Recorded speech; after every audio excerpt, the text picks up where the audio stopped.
Хойд Африкийн ханамууд огт үлдэггүй хүүхэд байсан. Түүнийг очир эрдний бүсгүй гэдэг байна. Харин тэр ээждээ сонгон арилгахад туслаж байгаад анх удаага уйлсан бөгөөд эцэг эх нь түүнийг хараад мэл гайхжээ. Учир нь түүний нүднээс нулимсш хатуу талстууд унаж байсан байна. Африкчууд мухар зүсгээрээ алдартай тул эцэг эх нь түүний биед жигтгэр шүглж гэж хэмээгээд энэ явдлыг чанд нууцлахаар шийдсэн байна.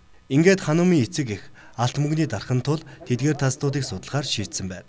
Гэтэл түүний нүднээс унсан талстууд нь гайхалтай тунгалаг бөгөөд очир эрдэнэ мэт гялалзжээ. Иймд эдгээр талстыг өнгөлж янзлан гоёлын зүйлд чимэглэл хийжээ.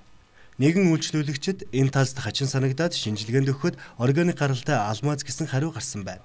Түүнээс хойш эрдэмтэд ханумаа охиныг сонирхон судалсаар байгаа боловч хатуу чулуу нулимсны учрыг тайлж чадахгүй байгаа гинэ. Зөвхөн ханумаач төдийгүй Пакистан охин Фатимаг очир эрдэнээр уйлгийг баримталжуулсан зураг бичлэг олон нийтэд цацагдсан байна.